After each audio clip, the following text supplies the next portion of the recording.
Okay, so I just finished Dark Phoenix, which was the end of my X-Men marathon, which means it is time for the X-Men overview. This is kind of basically generalizing what Fox did before Deadpool and Wolverine. If you want a breakdown of the entire timeline of all these movies and what has happened, go look New Rockstars, all right? Go look for New Rockstars. That's not what this is. This is instead breaking down the eras of the X-Men films and how I personally kind of felt about them. I'm going to break them up into chapters. You have the early 2000s, you have kind of the 2010s when Fox was kind of kicking, and then you have the Disney, post-Disney acquisition era, which is only two movies, well, three, if you count Deadpool and Wolverine, but, for the sake of this video, it will be two, all right? And, I'll try to make this as fast as possible because there's really not much to say. Like, this franchise has been done for a few years at this point, and, well, I mean, in my personal opinion, I count Deadpool and Wolverine has the 14th and final installment of this franchise, but, I guess in terms of movies Fox literally made, it ended in 2020, and so it's just interesting to kind of go through the decades. And of course, we're going to start off with the 2000s. The 2000s was when this was kind of just a trilogy of movies. You had X1, X2, and X3. No, X1 and X3 are not the actual names. It's really X-Men and X-Men The Last Stand, but, the naming convention was pretty convenient. Honestly, I am not going to spend too much time. I thought the first X-Men movie was mediocre. I thought it was mid, for a lack of a better term. And the reason why is, I thought it was just okay. It was not bad for what you expect from a 2000 superhero movie, but there are other movies in that era like Blade and Spider-Man, which I felt were a lot more interesting compared to the first X-Men movie. X-Men, the first one, is basically just, X-Men for beginners, setting up who are the good guys, who are the bad guys, who is who, what are the relationship dynamics. And for that, it's fine. It's a good movie to introduce you to the world of X-Men. But I honestly think it is just an average movie. Heading into X2, this is way better than the first X-Men movie. I thought the writing was a lot better. The character dynamics worked a lot better here. I thought the drama with Wolverine and Stryker was great. Mystique and Magneto were fantastic. You can kind of see Magneto is going to be the common thread behind all of these because Magneto is literally the best character ever, like, of all time. Like, Magneto is the greatest character in fiction. And I am not joking. Maybe that's an exaggeration, but I don't know. I thought he was really good. X2 is basically a lot of the pros. Why did I fucking stutter on that shit? I don't know. But it's a lot of the pros that you had for the first X-Men film, but way amped up, and the action's better, the CGI is better, X2 flows better, has a movie. It's just unfortunate that Nightcrawler had to be so out of character for the events of the movie to actually kind of happen. And then you have X-Men The Last Stand, which was kind of the dip in the franchise, where you had two big storylines. You had the Phoenix storyline, and you had the Mutant Cure storyline. The Mutant Cure is what the directors had wanted, and then the Dark Phoenix storyline is what the studio wanted. And usually when that happens, you can't really make a good movie under those circumstances. And if you do, it's because you're going to just have to meet halfway there. It also didn't help that they switched directors. Bryan Singer left after the first two X-Men movies. He'll come back, unfortunately, but he'll come back later in this, but he didn't do X-Men The Last Stand. They got instead another piece of shit, Brett Ratner, to do it. The X-Men franchise does not have a good track record of directors being good people, ironically. But honestly, I personally thought X-Men The Last Stand was fine. I actually like it more than the first one because I find it more interesting than the first one, but that's about it. Again, for me, it's very average. I know a lot of people hate that movie, but honestly, I didn't really like the first X-Men movie that much. So I was like, this is pretty on quality with the first one. So to me, X2 was the standout of the trilogy, and not in a good way. I thought it was a good movie. I thought it was fantastic, but I think it just sticks out like a sore thumb compared to the other two movies because they're just so average, and they're just so weak compared to, you know, the strengths of X2. And even X2 had its issues, like how they treat Rogue in this trilogy of movies. I hate how they treat Rogue. They, like, especially when you see X-Men 97 and you jump and you see Rogue in this movie, it is like night and day. But overall, I thought the X-Men trilogy was okay. There's really only one great movie here. And then to end the 2000s, they had X-Men Origins Wolverine. Basically, the studio wanted to continue making X-Men movies, but the third one kind of fucked everything up. So they were like, let's just do origin movies, and that's kind of what they were going to do. X-Men Origins Wolverine was going to be the beginning of the new Origins movies. Well, you know why there's no other movies called X-Men Origins? It's because this movie is a hot piece of fucking trash. Like, this one was actually very bad. It is very inconsistent in its tone. It doesn't know if he wants to be a super serious movie about a man that is immortal that suffers through PTSD of many wars, or if it wants to be a goofy, campy comic book movie. Stryker again is fine in this, unless they butcher Deadpool. We all know this. We all know the issues of X-Men Origins Wolverine, but that didn't do that well. So that was kind of the 2000s. To me, I did not really care about the first four X-Men movies. I liked X2, but I didn't really care for the other ones.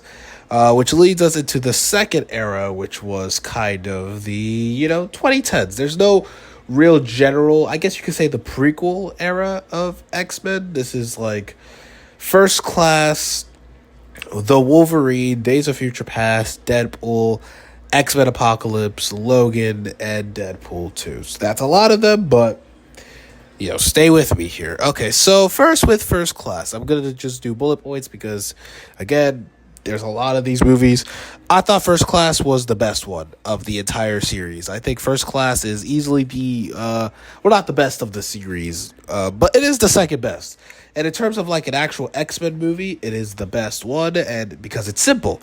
It is the First Class of X-Men, who were the first group of mutants that Charles Xavier assembled to become the X-Men. It's a fun origin story. All the characters are on point. Magneto, again, my glorious king that has done nothing wrong. I mean, he killed a few Nazis, all right? And that's a fucking hero in my opinion. He was killing Nazis that whole movie.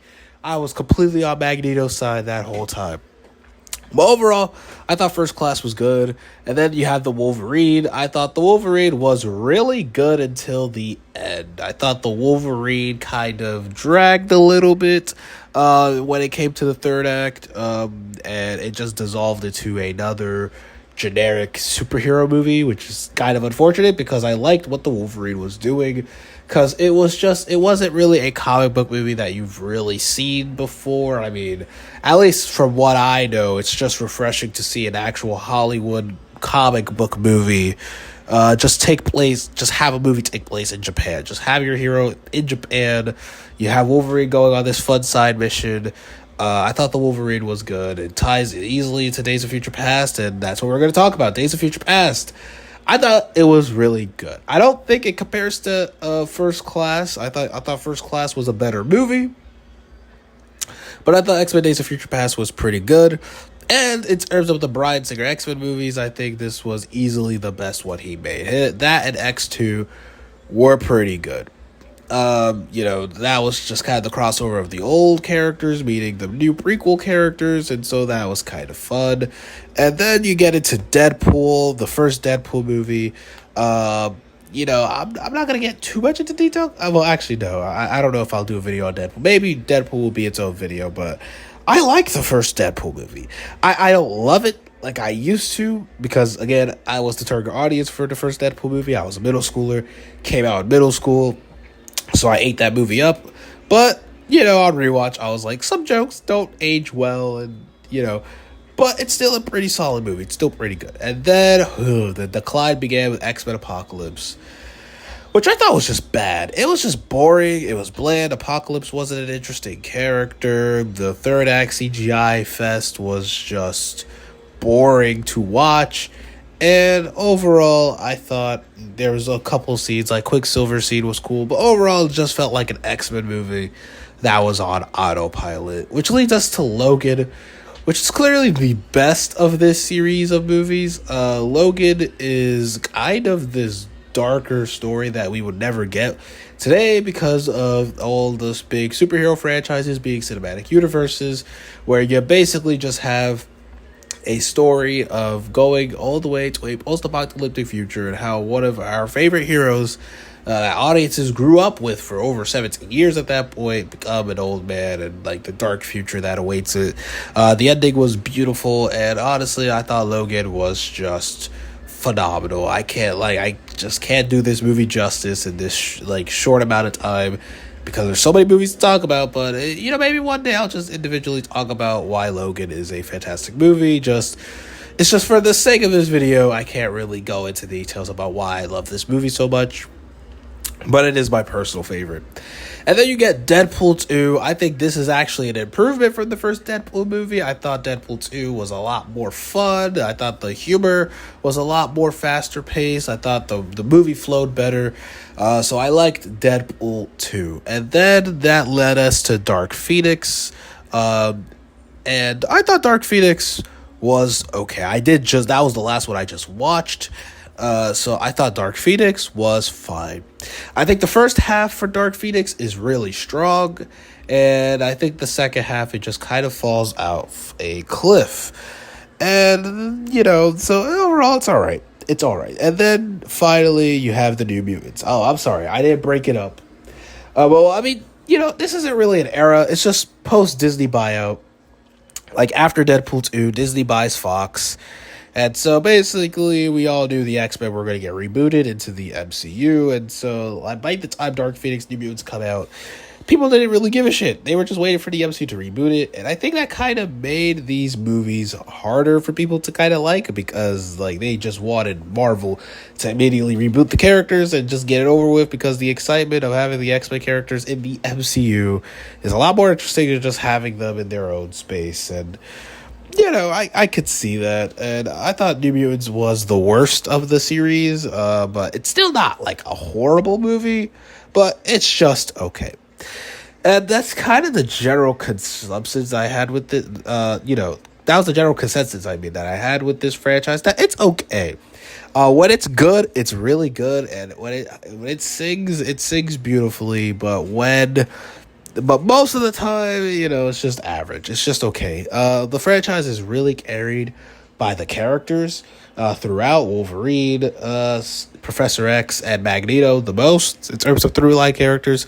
Mystique, they were trying to build her up as that type of character, and I think it worked at First Class in Days of Future Past, but after Apocalypse, when you get to Apocalypse and Dark Phoenix, you can tell Jennifer Lawrence just didn't really give a shit about this franchise anymore. And that's why it's kind of weird. It's not like the DCEU or MCU where you could really pinpoint anything. It's just, this was just a weird amalgamation of a bunch of movies that came out because Fox wanted to keep the rights to the X-Men, because X-Men is a money-making franchise, and they were just sometimes let's experiment, sometimes, the studio wants to fully take over and have a say. Other times, they just missed the mark. So it's overall a mixed bag, but I think it's more of a franchise that people can learn from. It's way more cohesive than the DCEU, surprisingly. And I think it's more you can learn lessons of, what to do in a superhero cinematic universe and what not to do. And my hope for the MCU is that they actually adapt most of these characters better.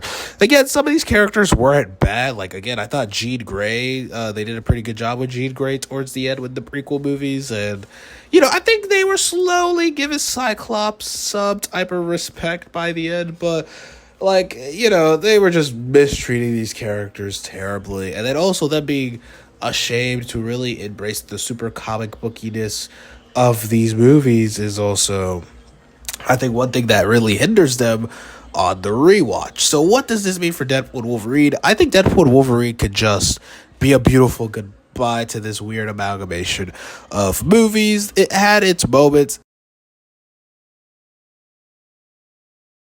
Be a beautiful goodbye to this weird amalgamation of movies. It had its moments. It had its moments, but it also really fucked up a lot of characters and storylines. And honestly, it's just of its time. It was of its time, and I just don't think today the Fox X-Men movies can really thrive in this modern era of comic book movies. You know, I think it ended when it needed to end, and honestly, Deadpool Wolverine is going to be the big, Spider-Man No Way Home type event that we need for this franchise. And yeah, honestly, I honestly came out of it saying this was okay. There's a lot to learn from it. It's not the best franchise of all time. There are some really fantastic movies in here, but overall, it's just inconsistent. That's the best way to explain this franchise. It's extremely inconsistent. And I think that inconsistency just bleeds through these movies. It seeps through them. And so overall, as a franchise, I would give, ironically and fittingly, I'd give the Fox X-Men franchise in total like a 6 out of 10, like pretty just solid. Nothing wrong with it. But I know it's not a great in-depth review of all these movies, but this is just kind of an overview of all of them. Like the 2000s were okay. The 2010s, you can see there was potential. But by the time of the Disney Fox buyout, nobody cared anymore about this series of movies. And I think now is a good time to just say goodbye to these iterations of the characters and finally await the MCU reboot of the X-Men. But what do you guys think about this series of movies? Actually, the time I'm recording this, the franchise did hit 24 years old. So that's cool. It's almost a quarter of a century that these movies have been around. But what did you guys think about the Fox X-Men movies? And I will see you guys in the next video. Peace.